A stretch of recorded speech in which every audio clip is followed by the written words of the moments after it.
Okay, we'll call the Redevelopment Commission meeting to order. It is 8 a.m. and we'll have roll call. B.J. Deppie, Paul Buning, Here. Josh Prime, Here. Ann McGinnis, Here. Richard Wirtz, Deb Gill. We have a quorum. Krista is with us and Ellen. Need a motion to approve the minutes of the August 19th meeting. So moved. Second. We have a motion and a second. Any question? All in favor? Aye. Aye. Motion carries. You received the claims from Krista. It's several, and the total was $541,000. So we need a motion unless there's a question to approve the claims. So moved. Second. Have a motion and a second. All in favor? Aye. Aye. Approved. Old business? Anything, Krista? Krista? No. Okay. Moving to new business. Mr. Peters.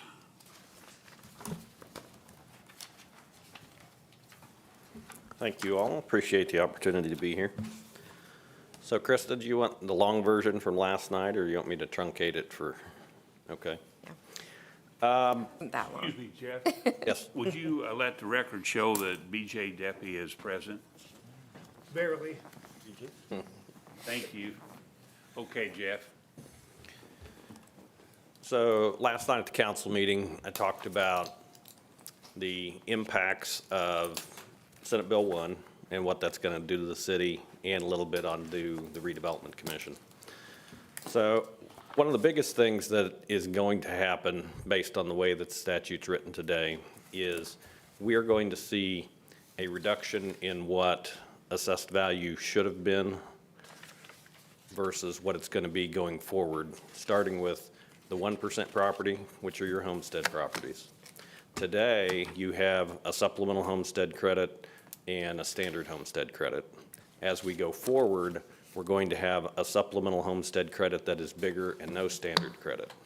So today on your home, with those credits, potentially about 50% of what the value of your home is taxable in the tax base. When this legislation is done being implemented between 2026 and 2031, that will fall to about a third. There's also some other credits for special included individuals, veterans, et cetera. But in basic, that amount's going to fall to a third of what the value is. For 2% property, which is rental residential, ag, extended care facilities, that amount of property is going to fall from 100% today down to 2/3.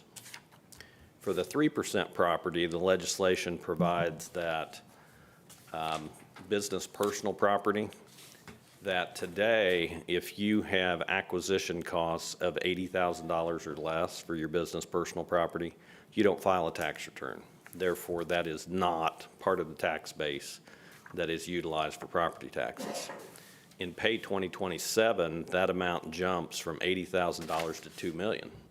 So you're actually going to have a whole lot of business personal property that now is not going to be reported, not going to be part of the tax base. So what happens when we continue to restrict that tax base on the assessed value, we're going to drive up rates. When we drive up rates, we have more properties that will qualify for the 1%, 2%, and 3% tax caps. So the city and the Redevelopment Commission will net collect fewer tax dollars of the levy that is actually established at the beginning of the budget cycle.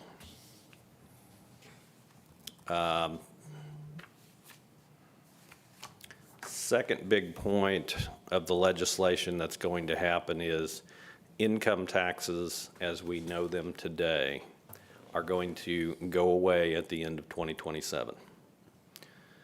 The new legislation provides a whole new regime, part of which can be implemented by the county part of which can be implemented by the city. So in this new lit regime, the maximum lit rate for all taxpayers in the county will be limited to 2.9%. Today in Johnson County, that rate's only like 1.4. But it is divvied up differently in that the county can impose a lit rate of 1.2% countywide, keep all that money where previously they had to share based on certain statutory formulas. They can keep all of that money of the 1.2% and provide for county services, pay their debt service on the jail that they've issued with income tax bonds, et cetera.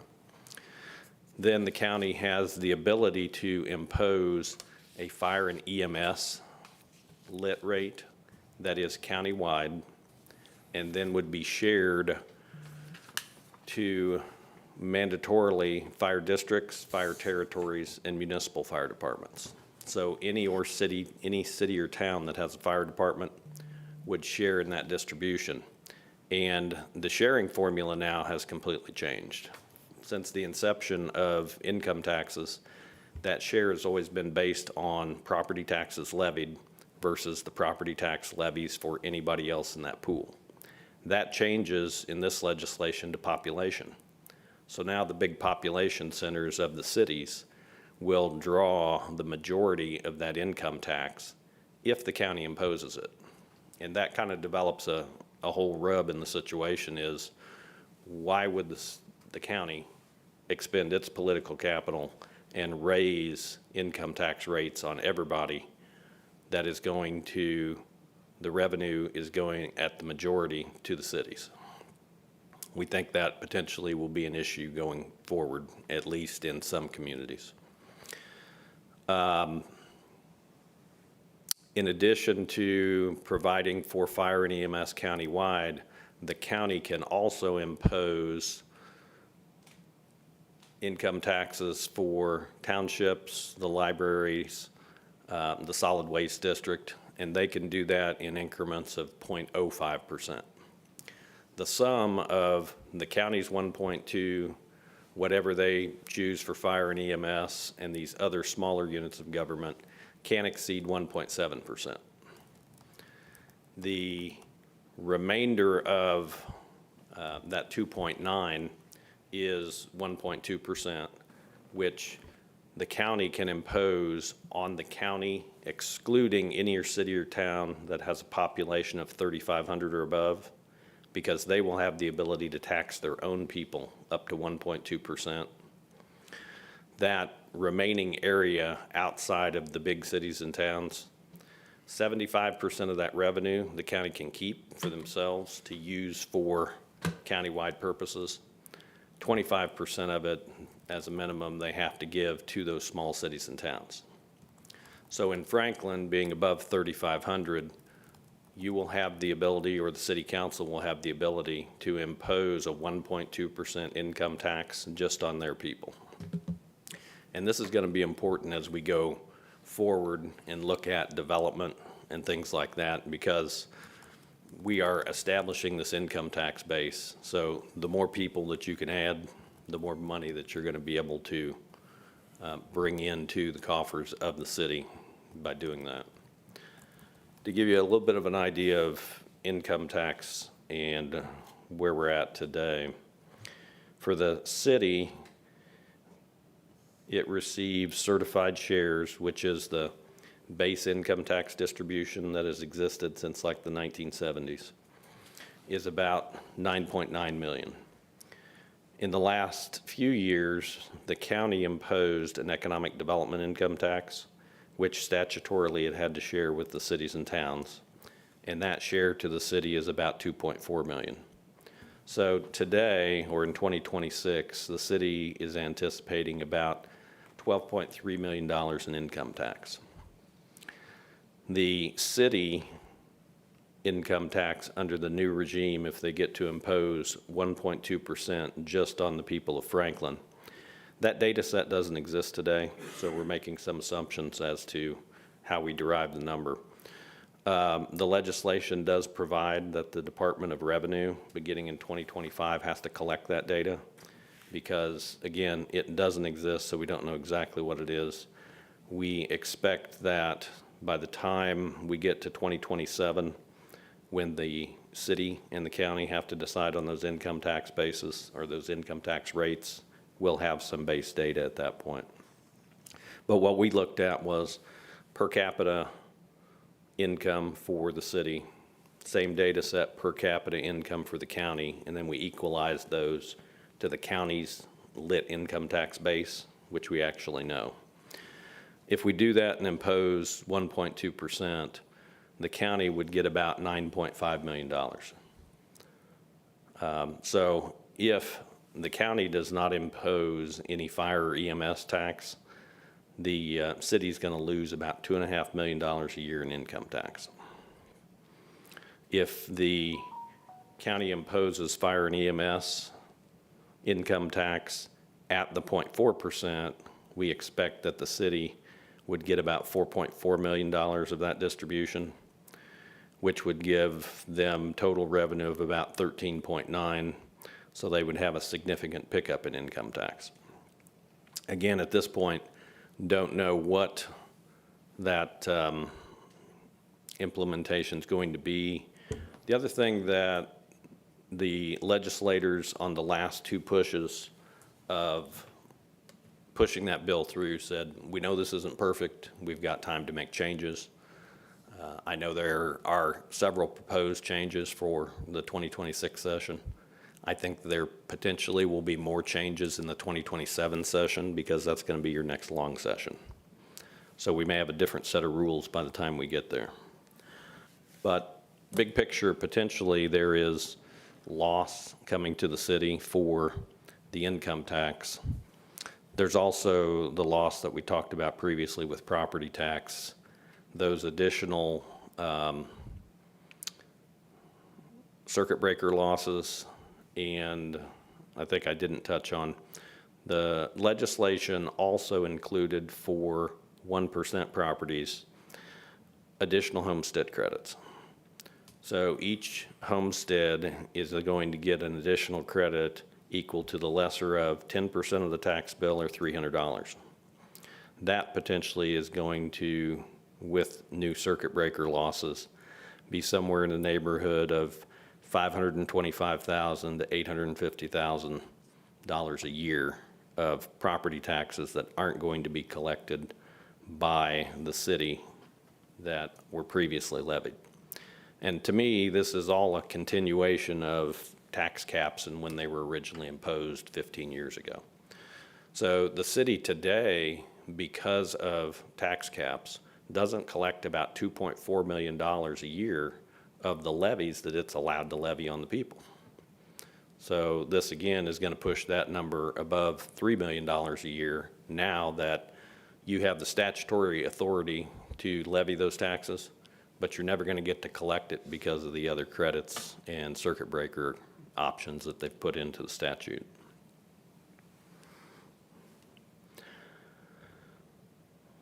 The other thing potentially on 3% property that may impact the Redevelopment Commission's TIF revenue is they are eliminating the 30% floor for business personal property. So today, if a company invests in their business personal property, they get to depreciate that on an accelerated schedule, depending on the pool that the property falls into and its federal tax value, federal tax years that it'll be useful. There's an accelerated depreciation, but there was always a floor that if you continued to use that business personal property for income purposes, you had to pay at a minimum 30% of what that original value was.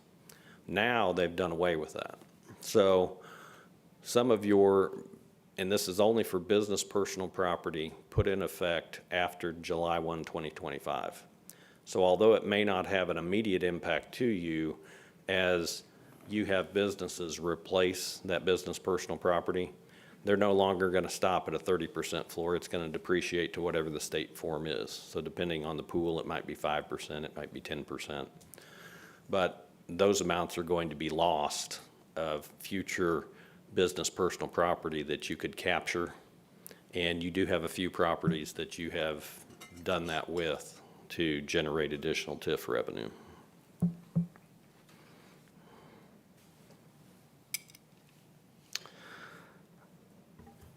Big picture wise on the TIF increment itself, when we have these assessed values go away and taxes rise, typically in the past that has been a good thing for redevelopment commissions because the TIF district is invisible to the taxpayer.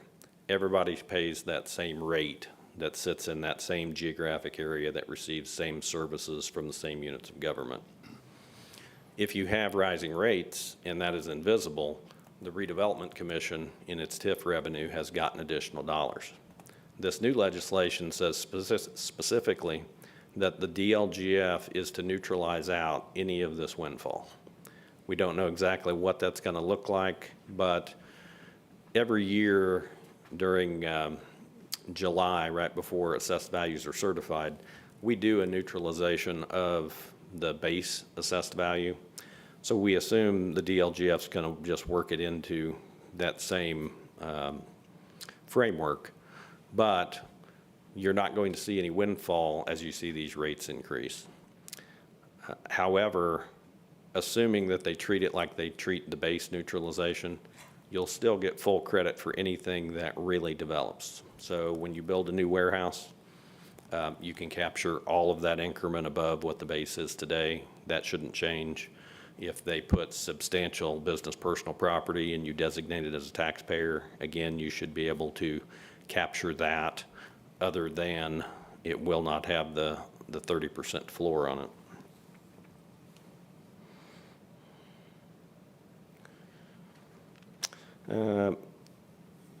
The other thing that I think potentially we see as we go forward is as the city has less and less revenue to deal with for its operational purposes, you may get requests at the Redevelopment Commission that you didn't get before. The legislature allowed a few years ago for public safety expenses in police and fire to be paid out of TIF funds. So you may start to see things like that if the revenue loss continues to develop on the city side. You may be asked as a redevelopment commission to fund other things like that. The other thing that currently is in play that I see you're going to talk about shortly is the Scott Park design.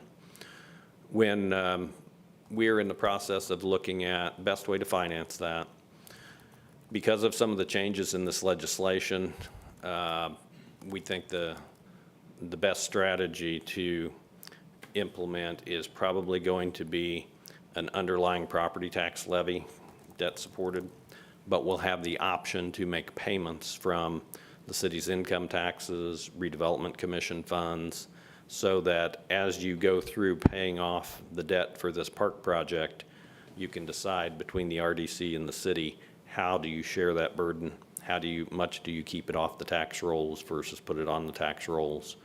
And I think we'll be able to do that in a scenario where you can make that decision year to year. From the debt side, as we've talked about before, you know, your original TIF area is pledged for the bonds that you currently have outstanding for Jefferson Street, the Gateway projects, et cetera. Then you are utilizing your US 31 North and South TIF areas to pay the debt service on the amphitheater and the US 31 project. However, those are not actually TIF bonds. Those are actually income tax bonds of the city, but you're paying it with that TIF revenue. But these other developments and areas that we have set up in the last several years are now beginning to develop. They have revenue starting to come in. They have not been pledged to any debt service, which is a good thing for flexibility-wise for you, because The 25-year clock is not ticking on those. The tax abatements are starting to fall off. You're getting larger and larger revenue sources. So you will have the ability to bond those revenue streams if you want, individually or collectively, if you want to undertake other bigger projects, or you'll be accumulating cash faster to do pay-as-you-go cash projects. And I think that kind of fits into this revenue stream of if the city loses a considerable amount of its income taxes. Today and over the last several years, that $2.4 million a year that has been brought in for economic development income taxes has been doing pay-as-you-go cash projects. If that goes away, again, I would expect the city will probably come back to you and say, hey, we still need to do these projects, so we either need to bond some of those revenue streams or accumulate that cash and continue to do cash-based pay-as-you-go projects. And with that, I'd be happy to answer any questions. Jeff, with the TIF laws, it was my understanding that TIF had to be reinvested in the TIF area project, and this funding of fire and police is kind of unique. Is that, did they change the law to incorporate that, or is there a set of? They rewrote the law, but it's still, and I'll defer to council, it's always been serving or benefiting the allocation Correct, area. it still has to be connected to that area in some way. So, you know, we've had over the years where, you know, we will take TIF funds and build a firehouse because in order for a development to occur, they may actually have to have fire protection in the vicinity. So again, it comes down to kind of legal counsel's description of serving and benefiting. I understand the physical part of a building. My question was subsidizing the operations segment of that. Yeah, that was rewritten a couple years ago. Okay. Any other questions? Yes, so a lot of this will depend on what the county does, correct? So are we kind of at the county's mercy because we have to wait and see what they do, and then we have to base our timeline based upon what they decide? In I a think couple of that years. would be what you want to do. The problem is the legislation requires today that they and you have to establish these rates between July 1, 27 and October 1 of 27. So assuming that they go first with enough time for you guys to make decisions, yes. But if they delay it till the very end, then I'm not sure how that's exactly going to work out. Again, something that may need to be worked out in legislation. I think some of those proposed changes are going to be making the .4 or some other fire and EMS amount mandatory. The other, I think, will be cities and towns lobbying to control their own destiny and have more than a 1.2% to cover whatever they need. However, you're probably going to have disproportionate income tax rates in city versus out of city to begin with, because the county is not likely to impose its full 1.2, but the city will. So that would make that disparity between inside city and outside city even more significant. I think, you know, also if you want to push legislation toward that, it would be a good idea if they put the counties on a shorter timeline so that the cities and towns can know what their revenue share is before they decide to implement their taxes. So things to talk about your legislators and county officials as you run into them. Jeff, can you briefly cover the change in the income tax based on where people are working and where they're living? That's a huge impact, I think, for municipalities. Yeah, the income tax is always paid based on where you live. However, in this new legislation, now we're going to have subset pools. For the last 50 years, all of our income tax has gone into one Johnson County-wide pool.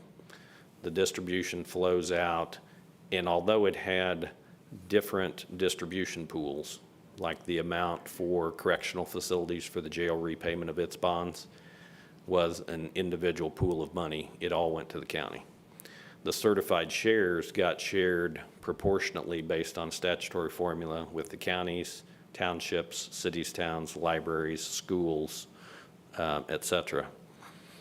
And then when the economic development income tax was put into place, it was shared with counties, cities, and towns based on statutory formula of that pool. In this new scenario, we're going to have 3 different pools of collected money at the state.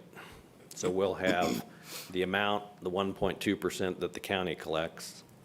Then we'll have another pool that is going to be the city of Franklin, city of Greenwood, those other cities and towns that are above 3,500. And they'll have their own individual income tax pools held at the state level and then distributed. And then we'll have, if the county imposes the 1.2 or whatever amount they decide for the county outside the big cities and towns, there will be a separate pool for that as well. So the only pool at this point in time that you have control over as a city will be whatever that Franklin pool is.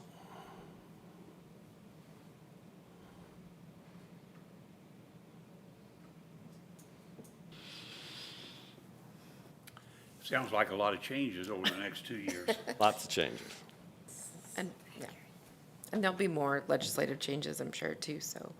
But we just wanted you to have a good update of how Jeff presented last night to the city council as well, and then just how it will affect RDC and TIF kind of moving forward as well, so.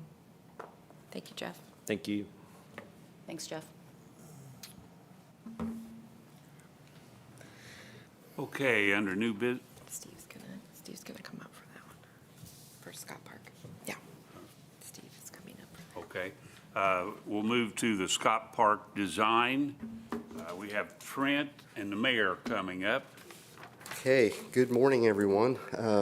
Thank you, Jeff, for the good news. So it looks like we are going to have some interesting times coming, but I will tell you, I feel very confident that Franklin's going to come out just fine. We're in good shape today, and we're going to continue to be very conservative, and we'll be in good shape when this all winds down. So, but anyway, let's talk about Scott Park. I want to thank the Redevelopment Commission for going ahead and buying the property earlier this summer.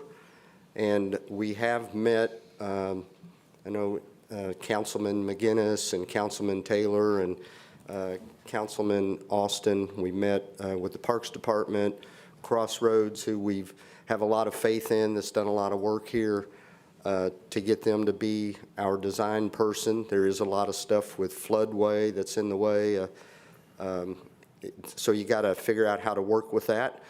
And I just want to tell you again, thank you. And I think today what we're looking for, as you heard from Jeff there, we're not sure how we're going to finance this yet. However, we'll figure that out down the road. But we want to talk about the Redevelopment Commission come and ask for the engineering portion of it to go ahead and get that started with the engineering of the project. So with no further ado, I will let the man with all the plan here take over. Thank you, Trent. Thanks, Mayor. Good morning. Trent Newport with Crossroad Engineers. So as the mayor said, we've had involvement in some very similar properties, actually, for you guys and some other communities as well. But obviously, the amphitheater involved a floodway and redevelopment for some park features. We also did the community park redo for pickleball courts there. And so this is something we've done in Whiteland as well, and Bargersville, and some other communities around Indianapolis as well. The yellow dash is the floodway. The entire, or pretty much the entire property is in the flood zone. So it definitely has some challenges that are very similar to what the amphitheater challenges were. And if you remember what the amphitheater property was like, it removed all the buildings, and we used those buildings as kind of net blockage of flood water to get a permit with less blockage, if you will. This property doesn't really have any buildings. It has a couple small buildings on the existing park property. And so the challenge here is that we cannot net fill anything. So we have to be creative in how we move dirt around and where we put facilities, and they have to be flood prone, right? Just kind of like the amphitheater. We had another flood this year the first one really at the amphitheater that, from what I understood from Chip, cleaned up pretty well. But you will have that as a potential impact to this property. Although, from what I understand, while this down here at the amphitheater has flooded in times recent that we've all seen, this property, even though it's on the map, has not been inundated as much, or if any, in recent years or decades. And so the hope is that it really doesn't have as much impact to floods as maybe what the amphitheater has. So you can kind of see some of the black lines there. They're kind of rough because they're over top of the aerial. But right now the existing brown areas that you see on the south side of the creek is the existing park. So there's 5 fields there. In that area, we're talking about expanding that large field to a larger field, and then putting 2 more fields down where the 3 smaller ones are. And then potentially in that southeast corner, either keeping that field or putting a basketball and pickleball courts there. And then upgrading parking. The restroom building that's there will remain. It's in pretty good shape, but the building that's down by the concessions building would be removed and replaced. So we have some work there to kind of just change. And this is based on, as the mayor said, we had a group of about 10 folks. Ann and Krista were involved, and to kind of go through sort of iterations. And I'd say I think in our files, this was like 8 or something like that. So we went through quite a few iterations. I'm sure that's not over, but we kind of came to what are the needs that you want for this kind of park. So on the other side, you can see starting down at that south end, we have some soccer fields down there. We have a very narrow area there next to the pond. The pond was part of the purchase property, which is a good thing because we can utilize it. However, the pond is higher than all the other land, so we cannot use it for detention. So there's some variances that we need to work with the county. We've already met with the county to talk to them about it, and I think they're on board with some things that we want to do. At the end of the day, it will be better than it is today, but it's going to take some rework, and the tough thing is the permits with DNR for construction in a floodway. So then to the north of that is some parking area, and then as you go along the edge there all the way up to the front entrance, that would be parking area and basketball, pickleball courts. And we would like to get access to that existing drive coming into the back of Home Depot there. Home Depot, right? Lowe's. Lowe's, sorry. Coming into the back there of Lowe's, and use that as a second access. And then to the east of that is the large park area for ball fields, where we would have a clover of the 4 diamonds and then the large diamond there that you can see. So trying to strategically keep buildings and the larger structures out of that yellow line, out of that floodway, if we can.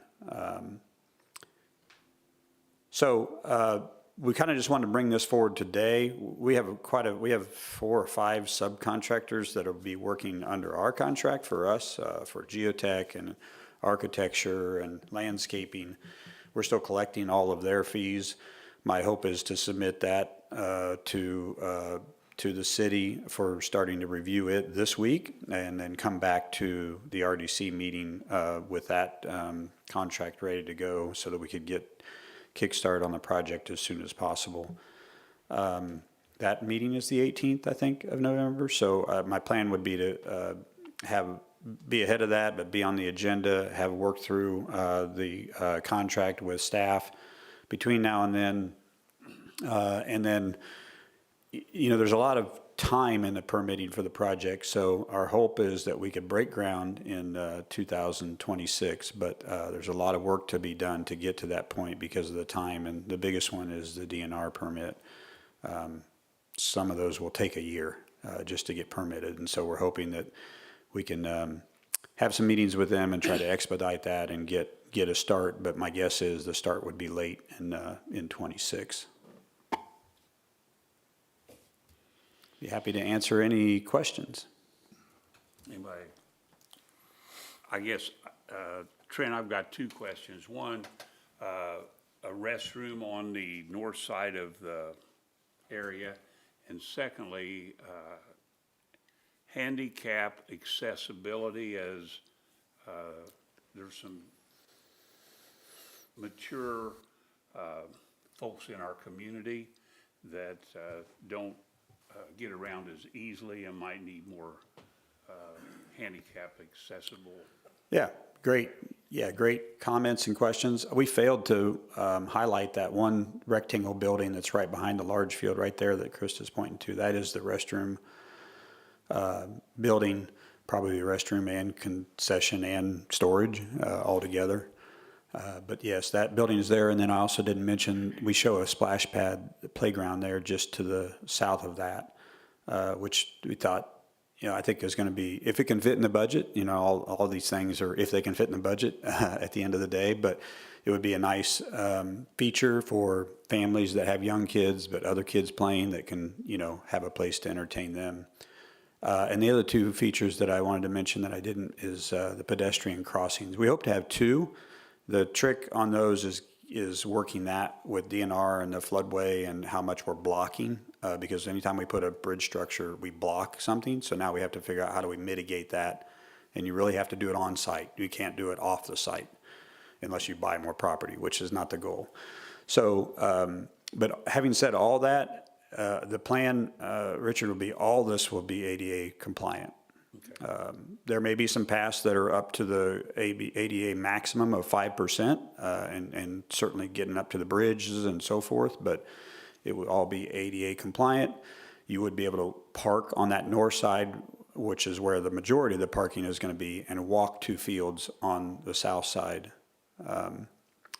It might be a little bit of a walk, but hopefully everybody agrees that it's in a park setting, and that's would be a nice walk. So, but yeah, we'll definitely make sure that everything is ADA compliant. So I think timing-wise, you're looking at finalizing, getting numbers together for a contract. We wanted to do an introduction today so that if those numbers fall in place and we have that ready, the contract itself would go through the Board of Works. We could, timing-wise, we could approve it at Board of Works contingent on RDC funding. But if we have enough time to advertise for the November meeting, we could put a resolution together if we had that amount. So just kind of wanted to give you guys a heads up on, it kind of depends on when that pricing comes together and then also when the meetings fall. But it could potentially be on the November agenda for your approval. Yeah, I don't know what that deadline is for advertisement, Krista, but if we get that in this week, by the end of the week, my hope is that we have time to work through any questions on it and meet the advertisement date.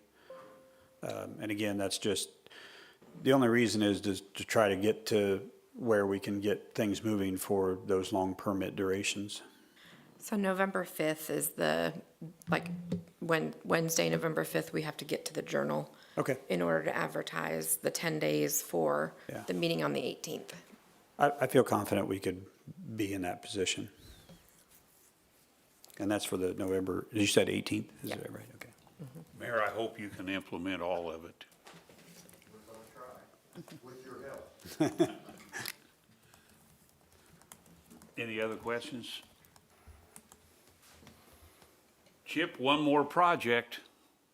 Ready? Okay. Thank you, Trent and Mayor. Okay, we have a new downtown parking study. So we wanted to bring Being this to your presented. attention. The last downtown parking study was finalized in 2015. And I think everybody realizes a lot has changed downtown since 2015. So this was kind of like when we first started doing a lot of the downtown streetscape projects and looking for ways to add outdoor seating. We eliminated some parking in areas, moved them to other areas of parking. So I did attach the old parking study, just in case you wanted to look at it.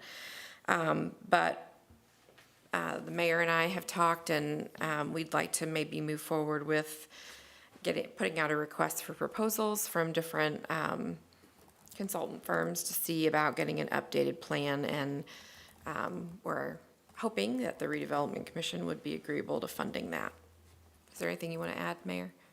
No, we just, for all the changes we've had over the years, that it's time to redo a study here. You know, you keep hearing about parking garages, and do we or do we not need a parking garage? I don't think it's responsible to go say we need a parking garage without having a study, so that's why it's required. I think it's required of us to be responsible to do that. So just want to kind of get your first initial approval. I can put out a request for proposals. We may or may not have those back in time for the November meeting, but I think we're required to give at least 30 days for those to be received. So I can get working on that if that's something that the Redevelopment Commission's supportive of. And then we'll bring those proposals back with fees, and we can decide who we want to hire. I think it makes a lot of sense, and I'm not sure you want to rush it. It might be December or January, so the city has time to review and. Yeah, and that's fine too. I think obviously we'll want an RDC member or members on probably some of the committee that reviews drafts of that and ideas of that. I do think that maybe we'll be able to utilize some of the placer data that Festival Country uses to help. Because initially we were thinking, are we going to have to wait and do this through, a whole festival season? But I think maybe some of that data, we'll just have to talk to the consultants and work through Festival Country. We may be able to kind of utilize that to do some modeling without having to wait a full 12 months for a new parking study to be completed. So that's just something to keep in mind, and we'll talk to the consultants about that as we interview them, so. We don't The- need a the- motion. We don't, well, I Everybody just, in yeah, agreement that we should move forward. I will say this parking study in 2015 cost $18,500. And I would like to think it probably will be double or triple or quadruple that now, just so you know. Okay, by consensus, then, we agree that we move forward with getting a quote for downtown parking study for Franklin. Okay, moving on. A surprise, we got a final change order for the closeout of Yandy Street, $29,000. Yeah, I'm back again for the project that doesn't seem to want to go away. So, Poor Matt. but yeah, we received yet another invoice from NDOT for the $29,005.63. It's supposedly, from what I talked to our inspector and NDOT, that this is the final closeout change order. So I'm hoping this is the last time you'll hear from me. So it is for project quantity overruns during the project closeout and the inspector's negotiations with the contractor. I will note that $1,800 of it is reimbursable from Indiana American, because I believe from the last one I was here for, we were able to claw back $112,419.43 from Indiana American Water for their portion of the work on the contract. So There was also a refund from Indian American Water on the Linville Road project for about $32,000. So I guess everybody's just really slow to figure out the final numbers because. yeah, I've expressed my yeah. displeasure for how long this one's taken, especially with me not being here when it occurred. So I'm trying to clean up the mess. I thought months ago we got a final closeout. And I'm kind of scared to put final on anything. I know. On the agenda. Yeah, at this point. Matt, you're assuming this is the final. I'm assuming, yes, I'll say soon. Okay, we need a motion to approve. Well, we just need to, we didn't have time to advertise a Yeah. resolution for this meeting, but we just need approval to prepare a resolution for the November meeting. Yeah. And NDOT is, I mean, they waited 5 years to invoice us, so they Yeah, can wait. I've already They can talked- wait 30 I days mean, to when I get talked to paid. him, when I talked to him about the closeout and everything, I mentioned the fact that we're still working on getting this bill funded, so, yeah. Okay, well, I guess we'll move it to the November meeting to approve. Okay, thank you. Appreciate it. Thank you. Thank you. Okay, next, as a contract for professional service for Aspire Johnson County and the terms.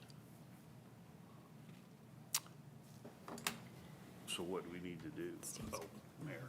Okay, this one here, as we just heard Jeff talking about budgets, this year, the city council had been financing the Aspire, which used to be JCDC, for many years, and then we decided this is an economic development tool that we use with Aspire, that I believe that it needs to go to the Redevelopment Commission to help with this. And with that being said, I think the Redevelopment Commission needs to be more involved with Aspire, because Aspire does have a lot of good things that they do for our community.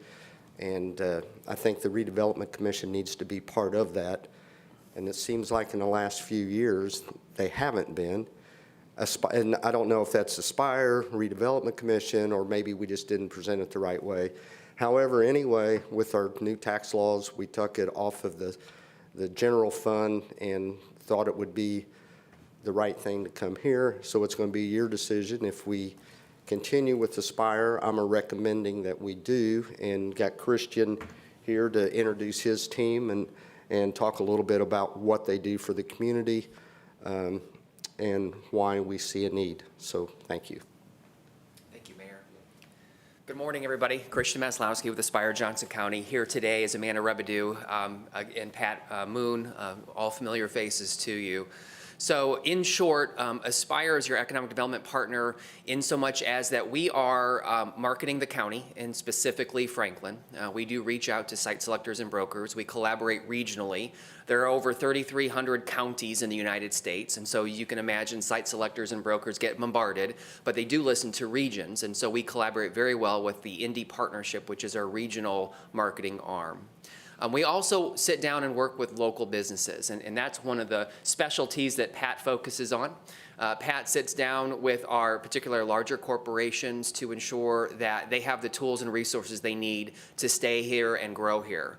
Oftentimes these companies, we don't know it, but they're competing internally with their company for an expansion project, and they're competing against another location in another community of the same company. And so Pat is trying to sit down with them. It's kind of that early warning system to identify, are they looking to expand, or early warning system, are they looking possibly at having a challenge that's going to cause them to have to lay off? And so what can we do to rally the community together? Not here with us today, but as also is Jennifer Hollingshead on our team, and she focuses on workforce development, specifically school to work, building that workforce pipeline.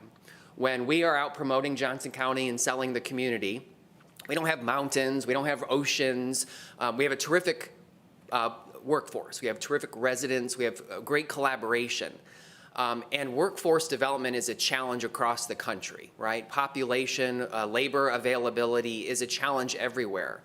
But when we can talk to site selectors and talk about the great work that we're doing to help connect our students and our kids with local employers to make them aware of local opportunities, it really, as Amanda says, it raises eyebrows in a good way, not in a bad way, in a good way.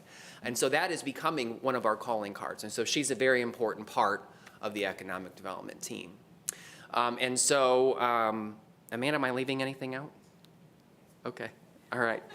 So we help shepherd those projects when we have those conversations with a company that is interested in Franklin. We contact Dana, and then she helps them through that incentive process. And so that's one of the ways that we collaborate with the city. Anything I'm missing? I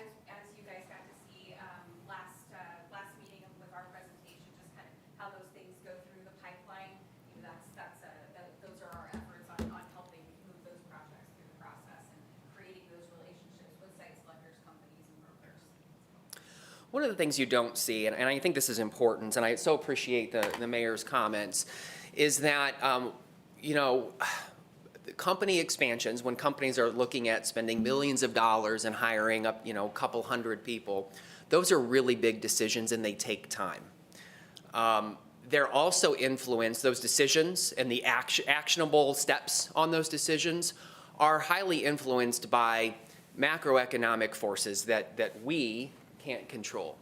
But that doesn't mean, if we're not here in front of you with those projects, that we're still not beating the bush, right? We're still not out there raising the Franklin flag. We're still not receiving those phone calls or initiating those phone calls or those conversations with site selectors to talk about the great opportunities that are here. So our office is fielding and having those conversations on a daily basis with companies and with site selectors. The timeline just takes a while, and again, as we experienced this year and in other years, sometimes things, macroeconomic pressures cause those projects to go, you know what, we're gonna hit pause for a while. We're enjoying this conversation, but we need to see what rates are gonna do. We need to see what the tax environment's going to do. Indiana just added a little additional complication to that. But we just want to emphasize that while we may not be here with a company for you on a monthly basis, we are on a daily basis having those conversations and trying to explain why Franklin is a great place to be and is a better place to be than, say, Boone County. So just want to make sure I clarify that. It's a question that we often get.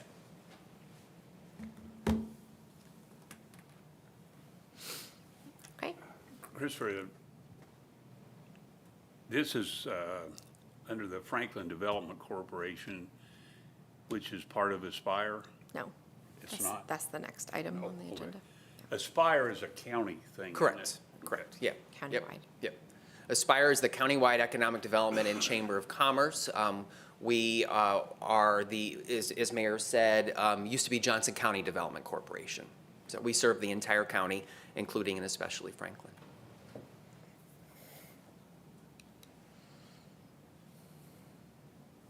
So I just want to, so there's no confusing comments here. Very proud of our Franklin Chamber of Commerce, which is a different entity than, this is more of a bigger business economic development. Our Franklin Chamber of Commerce, we're great partners. Rosie, I appreciate everything that the chamber does. And I think we got two A teams. We got the Franklin Chamber and we got Aspire. Their chamber that they talk about, maybe they do talk to some of our local local businesses, but our local businesses work with Rosie more than what they do Aspire. When I'm talking about local, I'm talking about our more smaller mom and pops and the businesses that we all value. Aspire is more for our bigger companies and, like you said, with development and that sort of thing. So there's definitely two different aspects there. So Rosie and I are great partners. I just want you guys to know that. Any questions for me? Was the total amount? I think last year it was $40,000. Last year's what it was. And we had 35,000 come out of our general fund and 5,000 out of the edit funds for last year.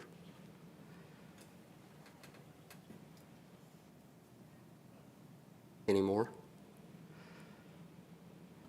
So are we going to receive some kind of report from Aspire at the end of the year showing what they have done for Franklin? Well, I think that they need to come every month, like I meet with Amanda and Dana and Krista, if you see after this meeting every month. I think they need to start doing that at this meeting with you guys every month. That's what I mean, getting more involved. They need to be heavily involved with you guys. Okay, any other questions? Okay, thank you, Mayor. I assume we'll get more information down the road. Yes. Yep. Thank you. Okay, moving on to other business. The Redevelopment Commission appointments to the Franklin Development Corporate Board. So as you know, the Franklin Development Corporation has a 7-member board, and their appointments are all different. And so just bring this up for you. You can see attached is who is on the board. David Bedwell is president, Lisa Jones, treasurer, Dustin Royer, Tina Job is vice president. Amy Hacker is the mayoral appointment. Amy Richardson is secretary, and then Amanda Ott. Amanda has been your appointment to the Franklin Development Corporation Board since December of 2020. She's been reappointed twice, and her term is expired. And so she is agreeable to serving another 2-year term. And so that is up to you if you would like to reappoint her. So, and she is here if you have any questions, or Amanda, if you want to add anything. Amanda does a great job for the Franklin Development Corporation. She's highly involved in a lot of residential housing and other community organizations. She's president of the Housing Coalition. So she brings that kind of unique skill set to our board for the FDC. I know they've done a good job in our community. How does everyone feel about Amanda for 2 more years? We need a motion for that?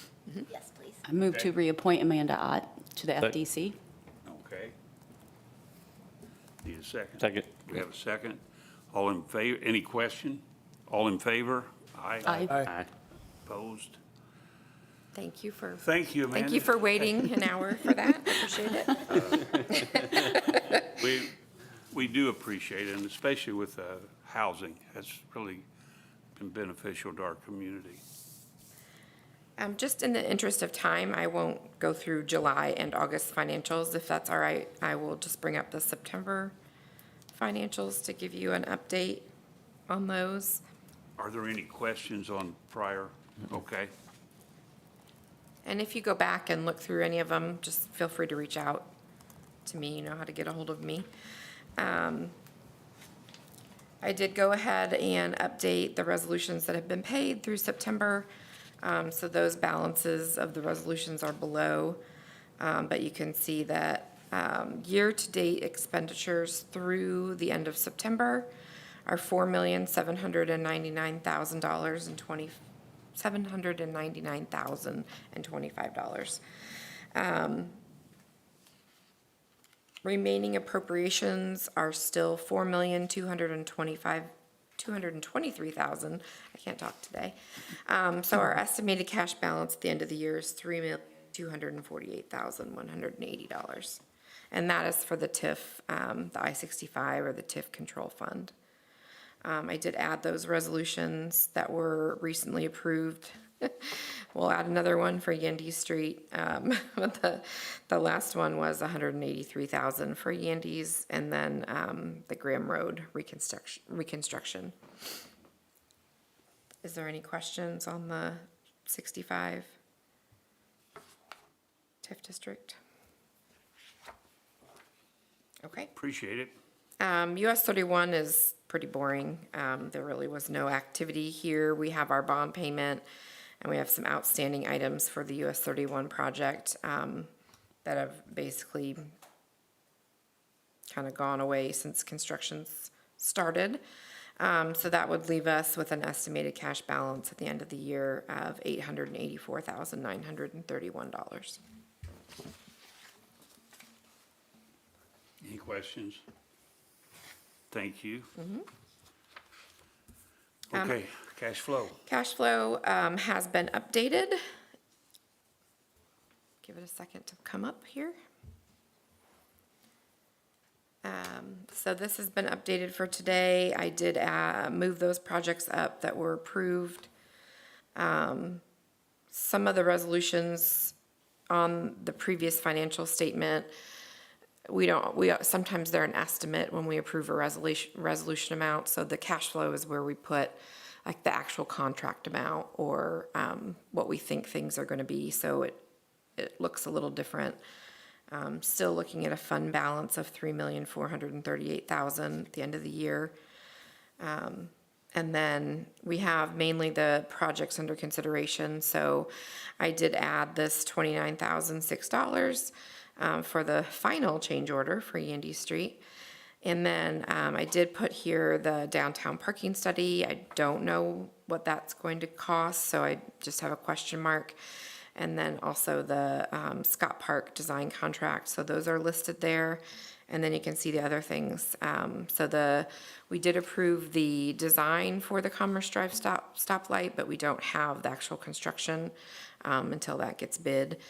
And then there's a couple other items listed here. Some of those are not paid for through the RDC. So we'll continue to update that as we get numbers in, and as we approve resolutions, we'll move those up to approved projects. Any questions?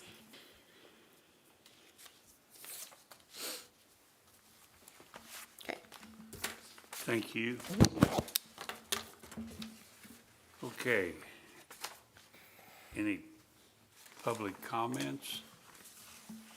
Rob's not here. Dana? If you saw the newspapers lately, really appreciate the Daily Journal's recent coverage, but we've had the ribbon cutting over on Veterans Alley. That was a big deal, huge project that really excited to see Public Arts get that completed. So I think I see a lot of people enjoying it. I sit out on Friday nights waiting a little kiddo to get some guitar lessons, and I see people going up and down it and looking at it, so it's been great. Joe Bruce is here, and again, just want to thank Joe. He was instrumental in making that thing light up, and it's absolutely gorgeous. So we're pretty excited about that. Looking ahead, it's going to be Christmas before we know it, which is crazy to think of, I know, but we've got the holiday open house and the holiday lighting coming up soon, so there's some big things to look forward to. Okay, thank you. Matt? Mayor? I've said enough. Oh, no. We appreciate it. Rosie? Good morning. Well, the Franklin Chamber is busy working on next year. Knee deep in that, we're planning to say the city address in partnership with the city of Franklin. That's scheduled for February 11th. Please save the date. Registration's not open quite yet. We're also forming a group to look into how we can support our businesses on 31. The 31 corridor is, as you can imagine, really wreaking havoc on some of our businesses there. So that's what we're up to. And if I could just add a point of clarification along with what the mayor said, we do support a lot of small businesses, but we also have the larger businesses as part of the Franklin Chamber as well. One of our largest one has 900 employees and seasonally 1,200. So we cover the gamut of businesses in Franklin. Hey, we appreciate it, and you do a lot for us. Joe, glad to have you here. Thank you, Richard. Les, the back row.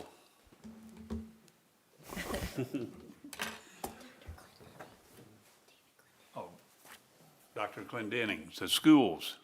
Good morning, Rosie. You forgot to mention the November chamber session is probably That's the the biggest highlight. That's the biggest one. Exactly. Oh, The guess mayor, who's coming to talk?